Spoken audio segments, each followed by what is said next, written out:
welcome to the Retirement Wealth Podcast. We're so glad you're joining us today. Absolutely, Emily. It's great to be here. As we dive into retirement planning, one topic that often trips people up is Medicare enrollment. Right, and making mistakes during that process can really impact your healthcare costs in retirement. Exactly. So today, we're going to discuss some common Medicare enrollment mistakes to avoid. Plus, we'll also touch on how to navigate the overall retirement planning landscape, from Social Security strategies to investment choices. And we'll give you some actionable tips to ensure that you're set up for success in your golden years. It's all about creating a well-rounded plan that suits your needs, right?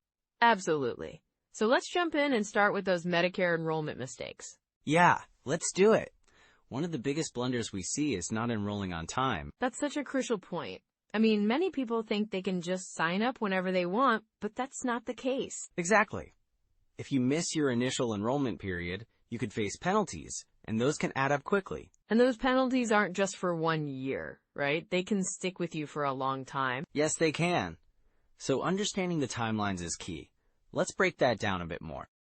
So, Emily, when we think about the current landscape for retirees, especially when it comes to Medicare, it's really crucial to understand why this is so pressing right now. Yeah, absolutely. With everything going on economically, it feels like there's a lot more at stake. Right? We're seeing inflation impacting everything from groceries to gas prices, and that in turn affects how much retirees need to budget for healthcare costs, which can be significant. Definitely. I've heard stories from people who were really caught off guard by the rising costs of medications or treatments they thought would be covered. Exactly. Just last week, I spoke with a couple who, they were really relying on their Medicare coverage to help with their prescriptions. But when they learned about the out-of-pocket costs, they were shocked. They hadn't planned for that, and it turned their budget upside down. That's such a common situation. And with all these changes in Medicare plans and options, it's easy to see how someone could make a mistake during enrollment. For sure. And think about it. With market volatility, people are more anxious about their investments. They want to ensure their retirement savings last. But if they miss out on the right Medicare plan, that could mean thousands of dollars in unnecessary expenses. Right, and it's not just about the money either. There's a real emotional side to this. Feeling secure in your healthcare can, really impact your overall sense of well-being in retirement. Absolutely. I had another client who told me that after he enrolled in the right Medicare plan, he felt this huge weight lifted off his shoulders. He said he could finally enjoy his retirement, knowing he had the coverage he needed. That's such a powerful transformation. And it's not just about the coverage itself, but the peace of mind that comes with it. It's like, when you know you're protected, you can focus on enjoying life instead of worrying about potential medical bills. Exactly. And let's not forget about the changes with Social Security, which can also impact how you approach Medicare. The way you time your benefits can affect your overall income, which in turn affects your healthcare budget. That's a really good point. I've seen people who are so focused on maximizing their Social Security benefits that they overlooked how those decisions would interact with their Medicare choices. Yes. And with the potential for tax changes on the horizon, it's more important than ever to be strategic. You want to ensure that you're not only making the most of your Medicare coverage, but also keeping an eye on your overall tax efficiency. Totally. If your income rises unexpectedly because of Social Security, that could push you into a higher tax bracket, which might affect your Medicare premiums. It's all interconnected, isn't it? It really is. And as we look at the current economic trends, with so many people retiring, we're seeing more discussions about legacy planning. How do you leave something behind without burdening your loved ones, right? Yes. And healthcare costs can play a big role in that. If you haven't planned properly, it can eat away at the legacy you want to leave. I've heard stories of families having to dip into inheritances just to cover medical costs. Exactly. And it's heartbreaking to see that happen. You want to leave a legacy that reflects your values, not one that's tied up in medical expenses. Planning for Medicare is a big part of that. So, with all these factors coming into play, it's clear that making informed decisions about Medicare enrollment is more critical now than ever. Yes, and, I think about the importance of having a well-thought-out strategy. It's not just about picking a plan. It's about understanding how it fits into the bigger picture of your retirement plan. Right, and let's not forget the timing. You can't just dive into Medicare enrollment without considering your overall healthcare needs and financial situation. Well said. And for those who are nearing retirement or are already retired, it's crucial to take a step back and evaluate how your healthcare needs might change over time. Absolutely. I mean, as we age, our healthcare needs can shift significantly, and having a flexible plan can make all the difference. And that's why we're going to dive into some core strategies for navigating the Medicare enrollment process. Understanding when to enroll, what to look for in a plan, and how to avoid those costly mistakes can really set you up for success in retirement. I can't wait to get into those strategies. It's going to be so helpful for our listeners. So, Emily, one of the biggest things I see when it comes to Medicare enrollment is that people don't fully grasp the timelines involved. You know, the initial enrollment period, it lasts 7 months, starting 3 months before you turn 65, right? Yeah, that makes sense. So if you miss that window, you could face penalties down the line. Exactly. And those penalties can stick with you for life. For example, if you delay enrolling in Part B without qualifying for a special enrollment period, you could end up paying a premium increase of 10% for each full 12-month period you could have had it but didn't. Wow, that adds up quickly. So it's essential to mark those dates on the calendar. Definitely. And speaking of dates, let's also talk about how people often confuse Medicare with Medicaid. They're two completely different programs. Medicare is primarily for those 65 and older, while Medicaid is for low-income individuals of any age. Right, and I imagine that confusion can lead to some significant financial missteps, especially when planning for retirement. You're spot on. And planning for healthcare costs, in general, is crucial. I always recommend that people estimate their healthcare expenses in retirement. A well-known rule of thumb is to expect to spend about $300,000 on healthcare in retirement, not including long-term care. That's a hefty number. So when should someone start budgeting for those costs? Well, I'd suggest starting in your 50s. By that time, you should be looking more closely at your overall retirement plan. It's a good idea to consider tax-advantaged accounts like HSAs, which can help cover some of those future medical expenses.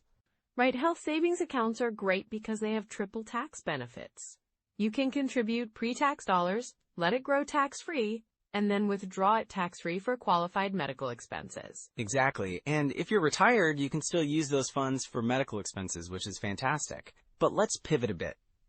Another common mistake I see is people underestimating their Social Security benefits. Social Security. Such a crucial piece of the retirement puzzle. Yes, and many don't realize that the age you choose to start claiming can significantly affect your benefits. If you claim at 62, you might get only about 70% of your full benefit. But if you wait until 70, you could get as much as 132%. That's a big difference. So it's really about balancing your needs and your longevity, right? Exactly. You want to consider your health, your family history, and your retirement needs. And remember, if you're still working when you start claiming, your benefits could be reduced if you earn above a certain threshold. That's good to know. So what's your advice for deciding when to take Social Security? I usually suggest running some scenarios.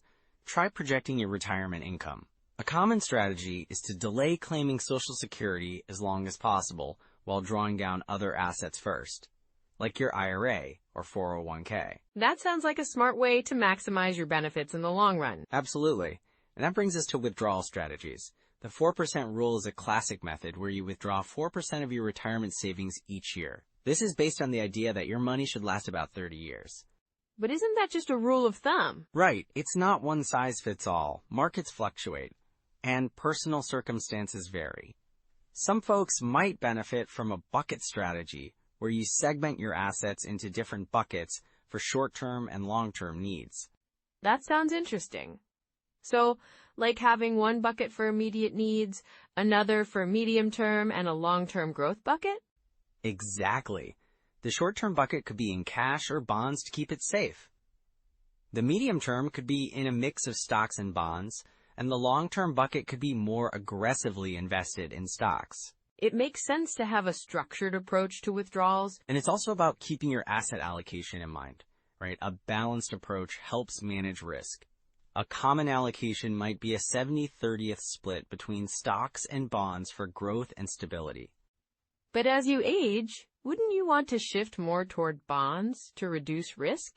Yes, a common strategy is to gradually adjust your portfolio to become more conservative as you approach and enter retirement. This might mean shifting to a 60/40 or even a 50/50 allocation, depending on your risk tolerance and income needs. And let's not forget about required minimum distributions, or RMDs, which kick in at age 73. Right, those can be a game changer. Failing to take your RMD can result in hefty penalties, up to 50% of the amount you should have withdrawn. Yikes. That's definitely something to keep on the radar. For sure. And while we're discussing tax implications, it's also important to be strategic about your withdrawals to minimize taxes. How do you suggest doing that? Well, consider the tax brackets. You might want to withdraw just enough from your tax-deferred accounts to fill up the lower tax brackets first. This way, you keep your tax burden lighter. That's smart. And then you can also look at tax-efficient investment strategies, like holding bonds in tax-advantaged accounts and stocks in taxable accounts. Got it. So diversification plays a role in tax efficiency too. Absolutely. And speaking of diversification, it helps to spread your risk across different asset classes and sectors. That's key in today's volatile market. Right, so if one sector is down, another might be up. Just be cautious about over-concentration in any one area, which could expose you to unnecessary risks. That's a great point. So with all these strategies, what do you think leads people into common pitfalls? Well, one major pitfall is simply not having a comprehensive plan in place. Many folks just wing it, which can lead to missed opportunities or costly mistakes. That's a perfect lead-in to what we should discuss next. So, Emily, one of the most common pitfalls we see with Medicare enrollment is people not understanding the timelines. When to enroll can really make a difference. Right. I've heard about that. People think they can just sign up whenever they want, but those deadlines can sneak up on you, can't they? Exactly. For instance, I had a client, let's call her Linda. She was turning 65 and thought she could sign up a few months before her birthday, but she missed the initial enrollment period and ended up facing a late enrollment penalty. It was a real eye-opener for her. Ouch! That's rough. So what happened next? Well, she ended up paying more for her premiums than she would have otherwise, and that penalty stuck around for a while, making her healthcare costs significantly higher. It's just one of those things that people often overlook. That's really helpful to know. What about other mistakes? I imagine there are plenty of those as well. Absolutely. Another common mistake is underestimating healthcare costs in retirement. People often think Medicare covers everything, but there are still out-of-pocket expenses. I remember a couple, Tom and Susan, who didn't factor in things like supplemental insurance or long-term care. Yeah, I think that's a big one. What happened to Tom and Susan? They assumed Medicare would cover most of their medical expenses. Then, out of the blue, Susan had a health issue that required extensive treatment, and they were hit with bills that they hadn't planned for. They ended up dipping into their retirement savings to cover those costs. That's such an unexpected turn, isn't it? It must have been stressful for them. It really was, and it highlights how important it is to account for healthcare expenses when planning for retirement. You can't just look at the premiums. You have to think about co-pays, deductibles, and potential long-term care needs. That's a great point. What about taxes? I know that can be a big blind spot for many retirees. Definitely. Ignoring taxes when planning withdrawals can lead to some serious issues. I had a client, let's say his name is Mark, who was taking withdrawals from his retirement accounts without considering the tax implications. So he was just taking money out whenever he needed it? Exactly. He didn't realize that those withdrawals would push him into a higher tax bracket, and when tax time came around, he was shocked by how much he owed. It really affected his cash flow for the rest of the year. Wow, I can see how that could throw a wrench in things. So how can retirees avoid that mistake? A good strategy is to work with a financial advisor to create a tax-efficient withdrawal plan. You want to consider things like the order of withdrawals and how they'll be taxed. It's worth taking the time to figure out the best approach. That makes sense. And what about asset allocation? I'm sure that plays a role too. Oh, for sure. Poor asset allocation can be detrimental, especially in volatile markets. I had a couple, let's call them James and Karen, who were heavily invested in stocks as they approached retirement. Sounds risky. Did they face any consequences because of that? Yes, they did. When the market took a downturn, their portfolio took a hit just when they needed it most. They ended up having to delay their retirement plans until they could recover their losses. That's such a tough position to be in. So, what's the best way to handle asset allocation as you near retirement? Ideally, you want to gradually shift to a more conservative allocation as you approach retirement age. It's about finding that balance between growth and safety. Regularly reviewing your portfolio and rebalancing can help prevent that kind of risk. I think that's a good takeaway for listeners. What about claiming Social Security? I know some people rush into that too. Yes, claiming Social Security too early can lead to smaller monthly benefits down the line. I had a client, let's say his name is Gary, who claimed at 62 because he thought he needed the money. That's a common reason, isn't it? It is, but what he didn't realize was that by doing so, he reduced his benefits significantly. If he'd waited just a few more years, he could have boosted his monthly income considerably. So what's the best approach to determine when to claim? It really depends on individual circumstances, but generally, the longer you can wait to claim, the better your benefits will be. It's often worth having a conversation about it before making a decision. All of these mistakes seem so easy to make. How can someone spot these red flags early on? Great question. Regularly reviewing your financial plan is key. Look for any discrepancies in your healthcare planning, tax strategies, and asset allocations. If something feels off, that's a sign to dig deeper. So it's about staying proactive instead of reactive? Exactly.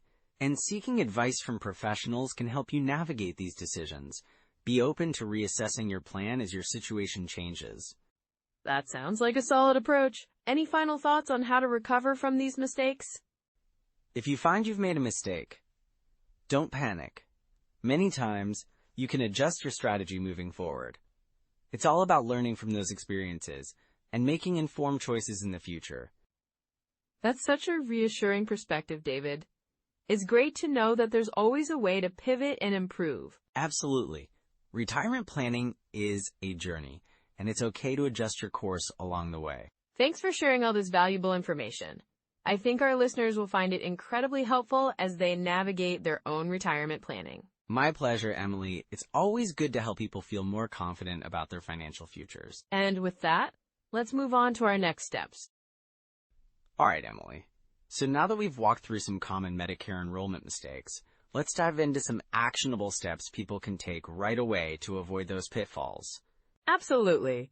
It's all about putting knowledge into action, right? Exactly. First off, I'd recommend checking out the Social Security Administration's website at ssa.gov.